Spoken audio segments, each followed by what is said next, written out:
ሰላም እንዴት ናችሁ? ቻናሌ ቤተሰቦች ባለፈው በጠየቅኳችሁ ጥያቄ ማለትም በዚህ ክረምት ምን ለማድረግ ነው ያቀዳችሁት ለሌላም ሰው ያስተምራል የምትሉትን ነገር ሼር አድርጉ ብያችሁ ነበር። የ10,000 ብር አሸናፊ ማን ይሆን? እጣውን እናውጣ። እንደምታዩት እንግዲህ 829 ኮሜንቶች ናቸው ያሉት። አሸናፊው ደግሞ አማን አበበ T7U በገና መማርና ብዙ መንፈሳዊ መጽሐፍ ማንበብ ይላል። በጣም አሪፍ ሐሳብ ነው። ደግሞ ቪዲዮ ኤዲቲንግ ኮንቴንት ክሪኤሽን እና አማራለሁ ካላችሁ እንደዚህ አይነት ስኪሎችን ፈልጉ ከሆነ ደግሞ ዳሎል አካዳሚ ላይ መመዝገብ ትችላላችሁ። ኤኒዌይ አማን አበበ T7U የሚል ዩዘር ኔም ያለ ሰው በኢንስታግራም አናግረኝ 10,000 ብርህን መውሰድ ትችላለህ። የዛሬው 10,000 ብር የሚያሸልመው ጥያቄ ደግሞ ቀጥታ ከዛሬው ቪዲዮ ጋር የተያያዘ ነው። እናንተ ታዋቂ ናችሁ እንበልና ልጃችሁ KG3 ጨርሶ የተመረቀ ዳይሬክተር የትምህርት ቤቱ ዳይሬክተር ለእናንተ ልጅ ከሌላ ልጆች የተሻለ ቦታ ሲሰጥ በአይናችሁ ብታዩና ያ ነገር ፌር እንዳልሆነ ቢሰማችሁ ምን ታደርጋላችሁ? ልክ ነው ብላችሁ ታልፋላችሁ? አስተያየት ትሰጣላችሁ? ወይስ ዝም ብላችሁ ታያላችሁ? ይህን ነገር ኮሜንት ላይ አስቀምጡልኝ። ለማንኛውም በዛሬው ቪዲዮ የምናየው አንዱ ነገር ሰሞኑን አርቲስት ሰላም ተስፋዬ ይሄ ነገር አጋጥሟት ነበረ። ዳይሬክተሯ ለሷ ልጅ ያሳየችው ነገርና ለሌላ ሰው ልጅ ያሳየችው ነገር እኩል አይደለም። ልጆች ደግሞ ሁሌም እኩል ትሪት መደረግ አለባቸው የሚለው ነገር የብዙ ሰዎች አስተያየት ሆኗል። ሶሻል ሚዲያ ላይ ይሄ በስፋት እየተሰራጨ ነው። ዛሬ ይህንን ጉዳይ የምናየው የሚሆነው። ሁለተኛው ደግሞ ቲክቶከሯ ጽጌ ሮያል የምትባለው ቲክታከር ሰሞኑን በሰራችው ቪዲዮ ምክንያት ሶሻል ሚዲያ ላይ የተለያዩ አስተያየቶች እየተሰጧት ነበረ። ብዙ መግለጫ ወጥቶም ነበረ። አሁን ደግሞ ተደብድባለች የሚሉ ቪዲዮዎች ሶሻል ሚዲያ ላይ የተሰራጩ ነው። ይሄ ነገር ምን ያክል እውነት ነው የሚለውን ዛሬ እነግራችኋለሁ። ሌሎችም አዝናኝ አስተማሪ ቪዲዮዎች ተካተዋል ማለት ነው። ለዚህ ቻናል አዲስ የሆናችሁ ሰዎች ሰብስክራይብ ማድረጋችሁ በፍጹም እንዳረሱ። ሁላችሁም እንደተለመደው ይህንን ቪዲዮ ላይክ አድርጋችሁ ጀምሩ። ይህ ዳሎል ኢንተርቴይንመንት ነው።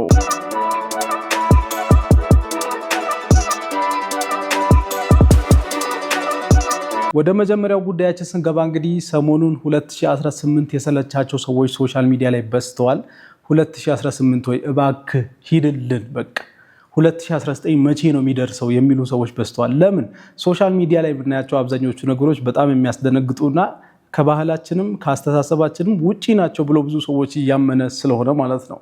ከዚህ ውስጥ ሰሞኑን ትንሽ ግራም ያጋባውና ከባህላችን ወጣ ይበል አይበል ግን ሰዎችን ያስደነገጠው የተለያዩ ሰዎች ኢንተርቪው ነው። ዩቲዩብ ላይ አንዳንድ ሰዎች ከሪያሊቲ ጋር እየተጋፈጡ የኔ ዓለም ሌላ ነው ብለው የተለየ አይነት አስተሳሰብ ይዘው እየመጡ ነውና ይሄ ነገር ሰሞኑን ሶሻል ሚዲያ ላይ ብዙ ሰዎችን አነጋግሯል፣ የብዙ ሰዎችን ትኩረት ስቧል። እና እስቲ ከኢንተርቪዎች ውስጥ ትንሽ ለየት ያለ አንድ ላሳያችሁ። ተወልዶ ማያውቅም፣ ተረግዞ ማያውቅም፣ ምንም ተደርጎ ተከናውኖ አይታወቅም። በዛው ሴት ታረግዝም እንግዲህ እየሳቀ ያለው ሴት ልጅ አታረግዝም ወይ ተብሎ ሲጠየቅ በጣም የሚያስቅ ነገር ነው ብሎ ነው እየሳቀ ያለውና እሺ እንቀጥል።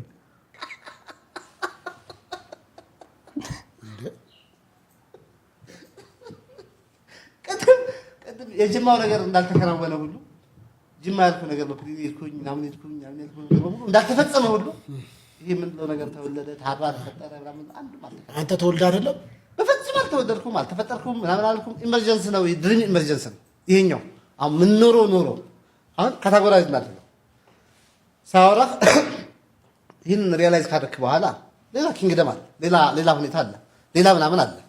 አሁን ባለው ይሄ በቋንቋው ፖስት ሊንጉስቲክ የሆነ ወርልድ ምልህ ይሄ ወሬ ላይ የተመሰረተው ተወልጄ ታርቼ ተፈስቼ እኔ ልጅ ነኝ እኔ አባት ነኝ እኔ ተድኛለሁ ይሄ ምንድነው ነገር በሙሉ ልብ ወለድ ማለት ነው። ቋንቋ ወለድ ማለት እኮ ልብ ወለድ ማለት ነው። እንግዲህ እኛ የምናወራው ነገር አባት፣ ልጅ፣ እናት ተወለድኩ በዚህ ገባው በዚህ ወጣው የምንለው ነገር በሙሉ ሮንግ ነው። በቃ በቋንቋ በንግግራችን በአፋችን የፈጠርነው ታሪክ ነው እንጂ እንደዚህ አይነት ሪያሊቲ ዓለም ላይ የለም። ሰው አይወለድም፣ አያድግም። በቃ ማለት ያለው ሪያሊቲ ይሄ አሁን የምናየው ነገር በሙሉ በአፋችን ያለው ነገር ነው እንጂ በቃ እንደዚህ አይነት ነገር የለም። ቶታሊ ሰው አይወለድም፣ አያድግምም። እናትም አባትም አጎትም የሚባልም ነገር የለም። እኔ ራሴ ስሜ እገሌ አይደለም ነው የሚለው። እሺ እንቀጥል። ቋንቋ የወለደው እኮ ከቋንቋ ውጭ አልተወለድክም ወይ? ተወለድክ? ከቋንቋ መወለድ የሚባል ኮንሴፕት የለም እኮ። መወለድ ምንድን ነው? ቋንቋ ዲክሽነሪ የለም። አሁን ዲክሽነሪ ነው የመጣው። ምንድን ነው? ከየትም ወደ የትም አልመጣሁም። መች እንቅስቃሴ አለ እንዴ? እንቅስቃሴ እኮ መኖር አለበት። መጀመሪያ ይሄ መኖር አለበት። አሁን ጉዞ የምንለው እንቅስቃሴ የምንለው ከየት ነው የመጣው የሚባለው ይሄ አለ። ያንን መነሻ አድርገን ይሄንን መድረሻ እናደርገዋለን። ከኤክስ ወደ ዋይ ሄድኩኝ ነው። ሁለቱን ስታነሳው ግን ኤክስም ዋይ ነው። ወዴትም ሰው ተጉዞ አያውቅም። ተወልዶም ሪል ነው የምነግርህ። ማለት እንደዚህ ተከራልተ ከጓደኞች ከቤተሰቦች ምናምን የወለደ ሰው የለም እንዴ? ወንድም ቤተሰብ ምናምን የሚባል ነገር የለም እንጂ አጠቃላይ ከቤተሰቦቹ ምናምን የወለደ ሰው የለም ሲለው ቤተሰብ የሚባል ነገር ሲጀመር ቤተሰብ ምንድነው ነው? አጎት ምንድነው? አክስት ምንድነው? መወለዱ ሌላ ነገር ነው። እና ይህን ነገር እንዴት ታዩታላችሁ? ያው የተለያዩ አይዲዮሎጂዎች አሉ። የሰዎችን አስተሳሰብ ለመንቀፍ ሳይሆን እንደዚህ አይነት አስተሳሰብ እናንተ እንዴት ታያላችሁ? መወለድ ማደግ ምናምን የሚባል ነገር የለም። አጎት አክስት የሚባል ነገር የለም። ይሄ ሁሉ ፌክ ነው ምናምን። ባለፈው እንግዲህ ከሃይማኖት ጋር የተያያዘ ሃይማኖት ቢባል ነገር የለም የሚልም ሰው መጥቶ ነበር። አሁን ደግሞ እንደዚህ እየተባለ ነው። እና እንደዚህ አይነት አስተሳሰቦችን እናንተ እንዴት ነው የምታያቸው? እስቲ ሀሳባችሁን ኮሜንት ላይ እያስቀመጣችሁ። ኤኒዌይ ወደ ቀጣዩ ጉዳያችን ስንገባ ሰሞኑን አንዲት ቲክታከር ጽጌ ሮያል በሚል ስሟ የምትታወቅ ቲክታከር አንድ ቪዲዮ ሰርታ ሰዎች የተለያየ አይነት አስተያየት እየሰጧት ነበረ። መግለጫም ወጥቶ ነበር በጉዳዩ።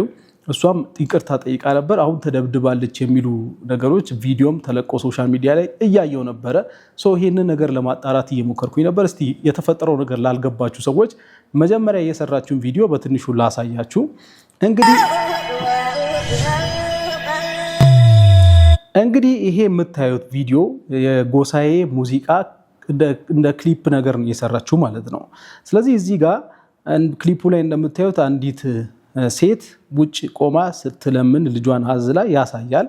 እና አንድ ሰው ደግሞ ተነስቶ የእሷን ድምፅም ሲያሞግስ እና በቃ እንደዚህ አይነት ነገር ነው ያለው። እና እዚህ ጋር ላሊበላ የሚለው ቃል እሷን ለመግለጽ የተጠቀመው ቃል ነው በሚል እና ይህንን ነገር ለምን እሷ በዚህ መንገድ ካራክተሩ እንደዚህ አድርጋ ለምን ተጫወተች የሚል አይነት ትችት ነበር በብዛት ሲቀርብባት የነበረው። እና ይሄ ቪዲዮ ከተሰራ በኋላ ሶሻል ሚዲያ ላይ በጣም ብዙ አይነት አስተያየቶች እየተሰጡ ነበረ።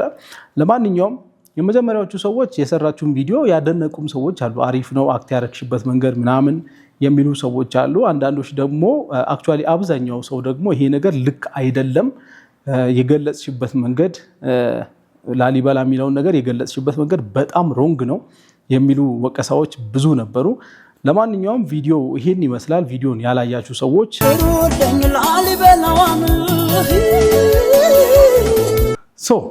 ይሄ ቪዲዮ ከተለቀቀ በኋላ ሶሻል ሚዲያ ላይ ሰዎች የተለያየ አይነት አስተያየት እየሰጡ ነበር። እስቲ አስተያየት ከሰጧት ሰዎች መካከል አንዱን ላሳያችሁና ከተቋሙም ደግሞ መግለጫ ወጥቶ ነበረ። እስቲ መጀመሪያ አስተያየት ከሰጧት ሰዎች ውስጥ አንዱን አሳይቻችሁ ልመለስ። ይህንን ቪዲዮ በጣም ያናድዳል፣ ግን ለማንኛውም ስሜቴን ተቆጣጠሬ ለማየት ሞክሬያለሁ።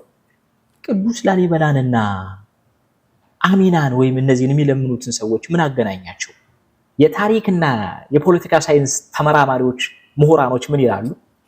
እንደዚህ አይነቱን ስራ እነዚህ ልጆች የሰሩትን አይነት ስራ ሂስቶሪካል ሪቪዥኒዝም ይባላል። ታሪክን መከለስ፣ ሆን ብሎ ማበላሸት፣ አቅዶ የነበረውን እንዳልነበር ያልነበረውን እንደነበር አድርጎ ማጠለሸትና ማበላሸት፣ ለአዲሱ ትውልድ የተበላሸውን መስጠት ማለት ነው። ጥምቀት ሲነሳ ጎንደር፣ ገና ሲነሳ ላሊበላ የታወቀ ነበር። ገና ሲመጣ በሚሊዮን የሚቆጠሩ ኢትዮጵያውያንና ቱሪስቶች የጌታችን የመድኃኒታችን የኢየሱስ ክርስቶስን የልደት በዓል በቅዱስ ላሊበላ ለማክበር ስትመጡ በባዶ እግራቸው የመጡትንም ሁሉን ትንሹንም ትልቁንም የከተማ ሰው የገጠር ሰው ሳለ እግሩን አጥበን ያለንን አቅምሰን ቦታ ሰጥተን አስተናግደን ነው የምንሸኘው። በዛ በነበራችሁ ቆይታ ጠዋት መጥቶ እንቅልፍ የሚነሳችሁ የሚረብሻችሁ ሰው አይታችኋል? ቅዱስ ላሊበላ ውስጥ ላሊበላ ከተማ ለስራ ሄዳችሁ ተቀጥራችሁ የሰራችሁ ትኖራላችሁ። በጣም ብዙ ብላችሁ አውቃለሁ። ዶክተር ሆናችሁ እያለ ያለው ምንድነው? ጠዋት ከእንቅልፋችሁ ራሱ የሚቀሰቅሳችሁ እንደዚህ አይነት ሰው የለም። እና ይሄ የሚገናኝ ነገር አይደለም። ታሪክን የነበረው ትክክለኛውን ታሪክ አጥፍቶ አዲስ ታሪክ ለትውልድ መስጠት ነው። ይሄ ነገር በጣም ሮንግ ነው የሚል ሀሳብ ነው። መምህር ሆናችሁ የተለያየ ስራ በራችሁ ጠዋት ላይ መጥቶ የሚል ሰው አለ? እግዚአብሔር ምስክሬ ነው። ይሄን ትርክት እኮ እንዴት አድርገው እኮ ከቅዱስ ላሊበላ ጋር እንዳገናኙት እኔ ለማመን እኮ ነው የሚገብደው። ይሄንን ነው የታሪክ ባለሙያዎች ሂስቶሪካል ሪቪዥኒዝም የሚሉት። ታሪክን ሆን ብሎ ማጥለሸት፣ ማበላሸት። ላሊበላ ከተማ ሽምብርማ የሚባል ሰፈር ውስጥ ነው ተወልጃለሁ። እኔ እናቴ ነጋዴ አባቴ ገበሬ ነው። የላስታ ላሊበላ ህዝብ ግማሹ ነጋዴ ግማሹ ገበሬ ነው። ላስታ ቅዱስ ላሊበላ መጥቶ ተሳልሞ የላስታ ላሊበላን ማር እንኳን ይዞ የማይመለስ የለም። የማር ሀገር የቅቤ ሀገር ነው። ገበሬ ነን። የምን አባትህ ልመና ነው አምጥተህ የለጠፍክብን?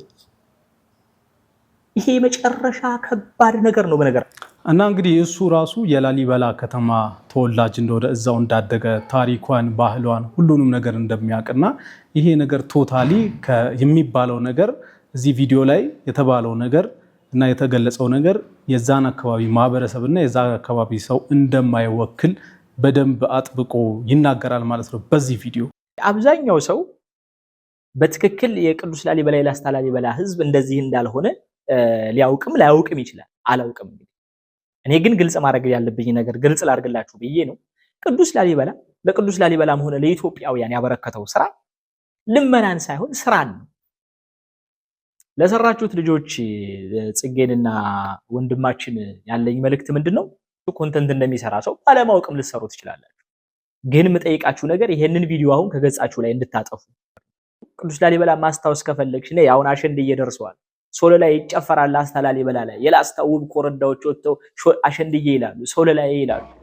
ከዚሁ ጉዳይ ጋር ተያይዞ ይሄ መግለጫ ወጥቶ ነበረ። ተገቢ ያልሆነ የስም ማጥፋት እንዲቆምልን ስለመጠየቅ ይላል። ከላይ በርዕሱ ለመጥቀስ እንደተሞከረው ሰሞኑን በአንድ የማህበራዊ ሚዲያ ገጽ ላይ የጻድቁ አባታችንን ሆነ የቦታችንን ክብር በማይመጥን መልኩ ለአካባቢው በልመና ተግባር እንደሚታወቅ ተደርጎና ለዚህም ተግባር የጻድቁ አባታችንን ስም በመጠቀም ፍጹም ስህተት የሆነ መልእክት ሲተላለፍ ተመልክተናል። ጉዳዩ እጅግ በጣም አሳዛኝና ከሰውነት ተግባር የወጣ ብሎም የጻድቁ አባታችንን ሆነ የቦታችንን ታሪክ ካለማወቅ የተነሳ መሆኑን ተገንዝበናል የሚል ረጅም መግለጫ ተያይዞ ሶሻል ሚዲያ ላይ ተለቀቀ ማለት ነው። ይሄ ሁሉ መግለጫ እስኪወጣ ድረስ አድርሷል ማለት ነው። ይሄ ጉዳይ በጣም ሲሪየስ እንደሆነ ተገንዝቦ የአካባቢው ሰዎች ስማቸውን ለማጥራት የቦታውን ስም ለማጥራት ይህን ያክል ስቴፕ ሄደዋል ማለት ነው። በዚህ የልመና ተግባር የተሰማሩት ግለሰቦች የዚህ አካባቢ አለመሆናቸውን ማሳያዎች ይላል። በዚህ ተግባር የተሰማሩት ሰዎች የሚጠቀሙት የልመና ዜማና ግጥም ወይም የልመና ስልት በአካባቢው ፈጽሞ የሌለና የማይታወቅ መሆኑ፣ በዚህ ተግባር የተሰማሩት ግለሰቦች አካባቢያችንን እንኳን ተወልደው ሊያድጉበት ይቅርና ቦታው በሀገሪቱ በየትኛው አቅጣጫም እንደሆነ እንኳን አያውቁትም። ነገር ግን ከዚህ በወጣ መልኩ ስሙን የሚያጠፋ አካል ግን ከድርጊቱ እንዲቆጠብ እያሳስብን ይህንን የስም ማጥፋት ተግባር በማወቅም ሆነ ባለማወቅ መልእክቱን ያስተላለፋችሁ ሰዎች ይቅርታ እንድትጠይቁና መልእክቱን እንድታነሱ እያሳሰብን ይህ የማይሆን ከሆነ ከገዳማችን እና ከአካባቢያችን ጋር በመሆን ቤተክርስቲያንና መንግስት የሰጠንን መብት የምናስከብር ይሆናል የሚል መግለጫ ወጣ ማለት ነው። ከዛ በኋላ እንግዲህ ብዙ ቪዲዮዎች ሶሻል ሚዲያ ላይ ሲሰራጩ ነበረ። ይቅርታ ጠይቂ የሚሉ ፖስቶች ሶሻል ሚዲያ ላይ። ከዛ በኋላ እንግዲህ በዚህ መልኩ ይቅርታ የሚል ቪዲዮ ሰርታ ቲክቶክ አካውንቷ ላይ ፖስት አደረገች ማለት ነው። በቅዱስ ላሊበላ ስም ይቅርታ ጠይቃለሁኝ፣ አጥፍቻለሁ። ሰላም፣ እንዴት ናችሁ ቤተሰቦች? ሰሞኑን እንግዲህ የተዘዋወረ ያለውን ቪዲዮ አይታችሁታል። እኔ የጎሳዬን ዘፈን ቪዲዮ ክሊፕ ለመስራት ነው ሙከራ ያደረግኩት እንደ አንድ ቲክቶከር። እሱ ግን ትክክል እንዳልሆነና ዘፈኑም ተወግዞ እንደነበረ ለመረዳት ጊዜ ፈጅቶብኝ እስከዛሬ ድረስ ቪዲዮውን አላጠፋውም ነበረ። ለሱ ደግሞ በጣም በጣም በጣም በጣም አድርጌ ይቅርታ መጠየቅ እፈልጋለሁኝ። ትክክል አልሰራሁም። ባህሉን ወጉን የጠበቀ ቪዲዮ አልሰራሁኝም። እሱ የኔ ትልቅ ስህተት ነው። ከወንድም ከእህቶቼ ጋር በመነጋገር ይህንን ነገር ስህተት እንደሆነ ተረድቻለሁኝ እና በጣም በጣም በጣም በጣም አድርጌ ይቅርታ መጠየቅ እፈልጋለሁ። በጣም ይቅርታ አድርጉልኝ። እነዚህ ሰዎች ከቅዱስ ላሊበላ ጋር ምንም አይነት ነገር እንደማያገናኛቸው ተረድቻለሁ ማለት ነው። ቅዱስ ላሊበላ ላይ ሪፕሬዘንት ያደረግኩትን ነገር እዛው በመገኘት ለማስተካከል የእናንተን ፍቃድ ብቻ ነው የምፈልገው። በራሴ ተነሳሽነት እዛ ቦታ ላይ በመገኘት ያጠፋሁትን ስም ለማስተካከል እፈልጋለሁኝ እና ፍቃዳችሁ ከሆነ እዛ በቦታው ላይ በመገኘት ቪዲዮ እንድሰራ እንድትፈቅዱልኝ እፈልጋለሁኝ። ከዛ በተረፈ የተለያዩ ቲክቶከሮች ትኖራላችሁ። እንደዚህ አይነት ቪዲዮዎችን ስታገኙ ለመስራት ስታስቡ በደንብ ጥልቅ የሆነ ምርመራ ብታደርጉ ደስ ይለኛል። የኔ አይነት እጣ እንዳይደርሳችሁ ማለት ነው። ባለማወቅ የሰራሁት ስህተት ነው። እህት ወንድሞቼ ከልቤ ይቅርታ ጠይቃለሁ። ከዛም በኋላ እንግዲህ ሌላ ቪዲዮ ሰርታ ቲክቶክ አካውንቷ ላይ ፖስት አደረገች። ይሄ የምታዩት ቪዲዮ ከዛ ነገር በኋላ የተለቀቀ ነው። ስለዚህ ሌላ ሙዚቃ ተጠቅማ እንደዚህ አይነት ቪዲዮ ሰርታ ለቀ።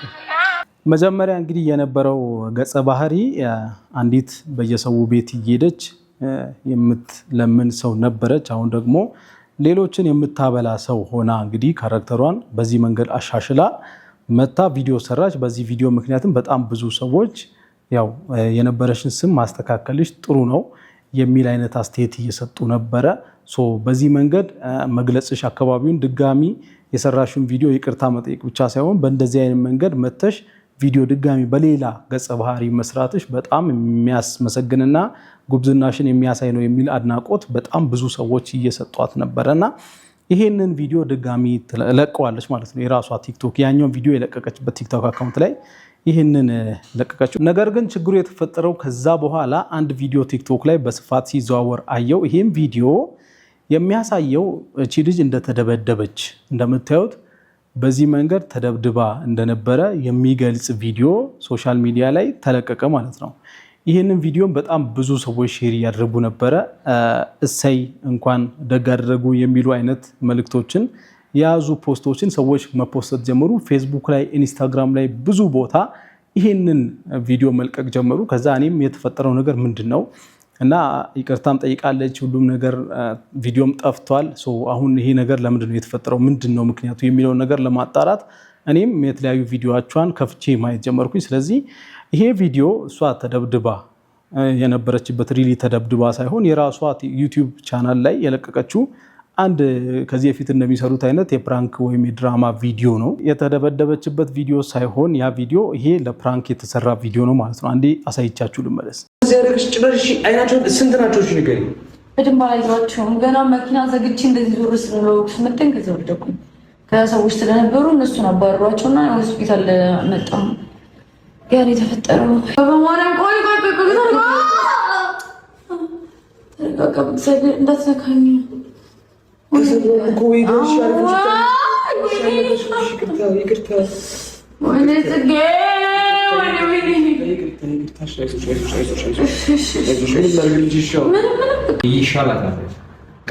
አይደለም ገና ልክ ስነካት እኮ እንትን ወይ ማለት እዛ ወይ አልፈጠረ ወይ የሚያጋጥም ነገር ነው። ስራ ወይ ደግሞ ሌላ ቦታ ይዘት ሊድ አይ ተረጋጋ። ይቀላል ነገር ነው እኮ ይጃት አንቶችም ሰጣላ ማሰለሽ።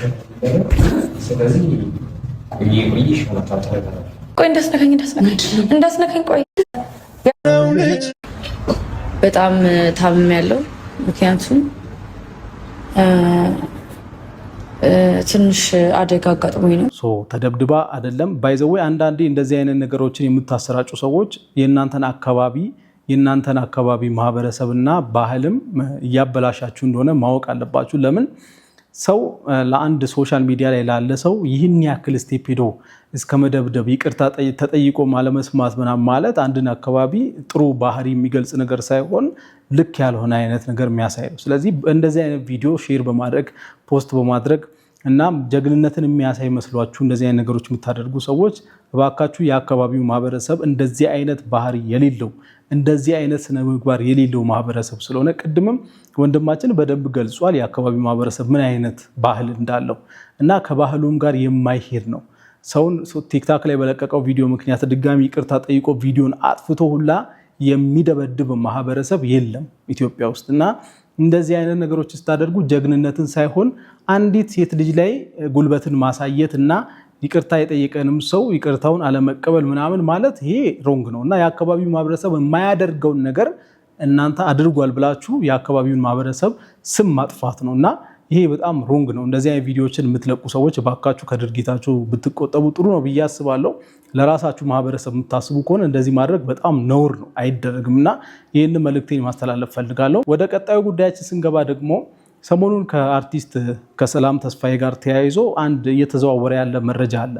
ይሄም እንግዲህ ልጇ በሚመረቅበት ጊዜ አሁን ያው የምርቃት ሰሞን ነው ታውቃላችሁ። በዚህ ዓመት ይሁን ከዚህ በፊት ይሁን እርግጠኛ አይደለሁም፣ ብቻ ልጇ ሲመረቅ ዳይሬክተሯ ያሳየችው ሪያክሽን ለሌላ ሰው ልጅና ለእሷ ልጅ ያሳየችው ሪያክሽን ኮምፕሊትሊ ልክ አይደለም፣ ሮንግ ነው። ሁለቱን ትሪት ያደረገችበት መንገድ በጣም የተለያየ ነውና እንደዚህ አይደረግም በሚል ሶሻል ሚዲያ ላይ ብዙ ቪዲዮዎች እየተለቀቁ ነበር። እስቲ ለማንኛውም ያንን ቪዲዮ አሳይቻችሁ ልመለስ እና እንደምታዩት እንግዲህ ዳይሬክተሯ መጀመሪያ አንዲት ልጅ እሷ ጋር ስትሄድ ሰርቲፊኬት ሰጥታ ወደ ጎን ካደረገች በኋላ የአርቲስት የተዋናይት ሰላም ተስፋዬን ልጅ እንግዲህ አቅፋ ስትስመው ያቺኛዋን ልጅ ኢግኖር ስታደርገው ነው የሚያሳየው ይላሉ። ትክክለኛ ኢንቴንሽኗን ባላቅም ቪዲዮ ይሄን ነው የሚገልጸው የሚል ነው እንግዲህ የብዙ ሰዎች አስተያየትና ይሄ ከአንድ ትምህርት ቤት ርዕሰ መምህርና ዳይሬክተር ወይም እዛ ዳይሬክተርም ላትሆን ትችላለች፣ እዛው አካባቢ ለማስመረቅም የተገኘች ሰው ልትሆን ትችላለች። ኤኒዌይ ይሄ ነገር ልክ አይደለም የሚል ነገር ነው እንግዲህ ሶሻል ሚዲያ ላይ በስፋት ሲሰራጭ የነበረውና በዚህም ጉዳይ ሰዎች አስተያየታቸውን እየሰጡ ነው። እስቲ የተወሰነ አስተያየት ከሶሻል ሚዲያ ካገኟቸው አስተያየቶች ውስጥ አንዱን ላሳያችሁና እንመለስ። በነገራችን ላይ የሰላም ተስፋዬ ልጅ እንግዲህ ይህን ቪዲዮ አስመልክቶ ማስመረቋን ተከትሎ በጣም ብዙ ነገር እየተባለ ነው ማለት ነው። ይሄ ምንድን ነው? ይቺ ሴትዮ የሴሌብሪቲ ልጅ ስለሆነ እሱን እቅፍ አድርጋ ስማው፣ ከዛ ደግሞ እሷን ደግሞ እንደዚህ ነገር አገለለቻት ነው እና ሰርተፊኬት ሰጥቻት እና እዚህ ላይ አንዳንድ ነገር ማለት ስለፈለግኩ ነው የመጣሁት ማለት ነው። ሜቢ ሌት ሆኜ ሊሆን ይችላል አላውቅም፣ ግን ሳልናገር ደግሞ ዝም ብል ደግሞ እያመኛል ማለት ነው። እና ይሄ ነገር በቪዲዮ ታየ እንጂ ማለት አመቱ ሙሉ እኮ ሲኖሩበት የነበረ ነገር ነው ማስበው ማለት ነው። እዚህ ጋር በቀላሉ የመጣ ነገር አይደለም። አመቱ ሙሉ ሲኖርበት የነበረ ነገር ነው። እኔ ይህን ነገር እንደውም በጣም ብዙ ያወራል ብዬ ኤክስፔክት እያደረኩ ነበረ፣ ግን በጽሁፍ ብቻ ነው ሲለቁ የነበረው ማለት ነው። ለምን እንደዚህ አይነት ነገር ባይዘው ኮሜንት መደረግ ካለበት የሴሌብሪቲ ልጅ ይሁን የምን ልጅ ይሁን ኮሜንት መደረግ አለበት። አይ እኔ የፈለገ ሰው ፎሎ ማንሳት ይችላል፣ ችግር የለብኝም እኔ ማለት ነው። ግን እውነቷን መነጋገር አለብን ብዬ አስባለሁ። ሶ ይሄ ነገር ማለት ድሮ እኛም የኖርንበት ላይፍ ነው። የአስተማሪ ልጅ፣ የዳይሬክተር ልጅ፣ የሆነ ፖዚሽን ላይ ያለ ልጅ ምናምን ሲሆን ትሪት ዘወይ ዘይ ትሪት እና ላይክ ደግሞ ኖርማል ተማሪ ደግሞ ሲሆን ዘወይ ትሪት ይለያያል ማለት ነው። ይሄ ነገር ደግሞ ልጅ ላይ እንዴት ሀፕን ያደርጋል? እውነት ይሄ እኮ በጣም ማይንዳችን ላይ በጣም የሚፈጠረው ትሮማ አይደለም ማለት ነው። እና ድሮ አክቹዋሊ የድሮ እናቶች እንኳን እውነት ለመናገር እኔ አሁን ካደግኩበት ማህበረሰብ ከማውቀው ማህበረሰብ አታስታውሱም? ልጅ ሆነን ንፍጥ በንፍጥ ራሱ ሆነን አምሶር ይለቃሉ፣ ግን ጥርግ አድርገው ይስሙናል። በቃ ከልብ ነው። ይሄ የልብ ፍቅር ነው። ከልብ የመነጨ ፍቅር ማለት እንደዚህ ነው ማለት ነው።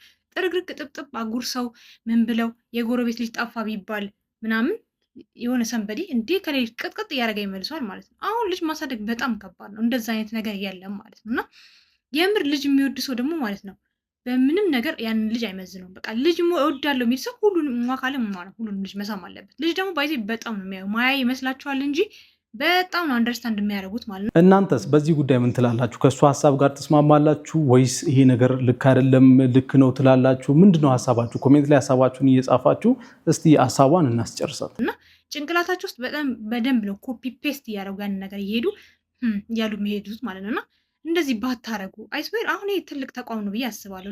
ልጅ የሚያክል ምንም የማያውቁ ንጹህ ወረቀቶችን እያስመረቃችሁ እንደዚህ ነገር አያስፈልግ ብዬ አስባለሁ። ፐርሰናል ኦፒኒየን ማለት ነው። የብዙዎቻችሁ ኦፒኒየን እንደሚሆን ደግሞ ተስፋ አደርጋለሁ ማለት ነው። ይሄ ነገር እንግዲህ እንደዚህ ነገር በጣም ኢትዮጵያ ውስጥ አለ ብዬ አስባለሁ። ይሄ በቪዲዮ ስለወጣ ነው እንጂ በጣም ብዙ ደግሞ ቢወጣ በቪዲዮ ካሜራ ምናምን ቢኖር እኮ ብዙ ጉድ እናያለን ብዬ አስባለሁ። ልክ አሁን ሰርቫንት ቤት አለች ተብሎ ለካሜራ ተቀምጦ እንደምታዩት ጉድ ማለት ነው። እና ኤኒዌይስ ይሄ ነገር ቢቀር አይውሽ እውነት ልጅ እኮ በጣም የሚያሳዝን ነገር ነው እና ቢቀር በቃ ለምን በዚህ ልክ መለየት አስፈለገ? እዚህ ጋር ከተሳመ እሱ መሳም አለበት። ምን ችግር አለው? ከልብሽ ከሆነ ማለት ነው። እና ኤኒዌይስ እንግዲህ ካስቀየምኳችሁ በጣም ይቅርታ። ያስቀየምኳችሁ ግለሰቦች ወይ ደግሞ ተቋሞች ካላችሁ አላቅም፣ ግን ይሄ ነገር መስተካከል አለበት ብዬ ስለማስብ ነው። ከዛ ውጭ ደግሞ ስለዚህ ልጅም ደግሞ አየሁኝ ማለት ነው። እና ለምንድነው እንደዚህ በዚህ ልክ ቤተሰብ እንደዚህ ካላቸው ያድርጉ። ምን ችግር አለው? ካላቸው ያድርጉ። እግዚአብሔርን የምሬ ነው የምላችሁ። ልጅም ማስመረቅ አሁን ቀላል ነው? ልጅም ማሳደግ አዲስ አበባ ውስጥ እኔ ክፍለ ሀገር አላውቅም፣ ግን አዲስ አበባ ውስጥ ቀላል ነው ወይ? በጣም ብዙ በሰርቫንት ችግር እናቶች ከፕሮፌሽናቸው ዞር ብለው ወጥተው ልጆቻቸውን ዝቅ ብለው ለማሳደግ የምሬ ነው ቤት ውስጥ ውለው ስራቸውን ትተው በጣም ብዙ መከራ ችግር አይተው ነው የሚያሳድጉት። እና ከሰው ተገለው ከሚችሉት ከተማሩት ትምህርት እኔ እንጃ ከብዙ ነገር እኔ መጥቀስ እንደዚህ ነው አልችልም። እና እንደዚህ አይነት ታሪክ ሲመረቅ እኔ እግዚአብሔር ሄሊኮፕተር ቢኖረኝ በሄሊኮፕተር እንደው ስትመረቅ ልጄ ባመጣት ደስ ይለኛል። እንግዲህ ልጆች እኔ ምንም ቢሆን እኩል ትሪት መደረግ አለባቸው ብዬ ነው የማስበው። ነገር ግን ሶሻል ሚዲያ ላይ አንዳንድ ቪዲዮዎች ሲለቀቁ በቦታው የነበረውን ትክክለኛ ነገር ሊገልጹም ላይገልጹም ይችላሉ። ስለዚህ በመጠንቀቅ አስተያየት ብንሰጥ ጥሩ ነው። ትክክለኛው መረጃ እዛ የተፈጠረው ነገር ምንድን ነው የሚለውን ብንጠይቅ ጥሩ ነው። ስለዚህ ይሄንን በማድረግ ባካችሁ ተጨማሪ ጉዳት ቤተሰብ ላይ ከማድረስ ብንቆጠብ እላለሁ። ለማንኛውም ይሄ ነገር እንዴት ነው በእናንተ የሚታየው? እኔ ልጅ ፌመስም ሆነ አልሆነ ታዋቂ ቢሆን ባይሆን ህፃን ልጅ ከሌላ ህፃን ልጅ ተለይቶ ትሪት መደረግ አለበት ብዬ በጭራሽ አላምንም እና ይሄ የኔ እምነት ነው። እናንተ ምን ትላላችሁ? እና በጊዜው እውነትም የተፈጠረው ይሄ ከሆነ ስህተት ነው ብዬ ነው የማስበው ባጭሩ ማለት ነው። እና እናንተ በእናንተ በኩል ያለውን ሀሳብ ኮሜንት ላይ እየጻፋችሁ። የዛሬው ቪዲዮ ይህንን ይመስል ነበር። ሌላ ጊዜ በተሻለ ቪዲዮ እስከምንገናኝ ድረስ መልካም ቆይታ ይላችሁ።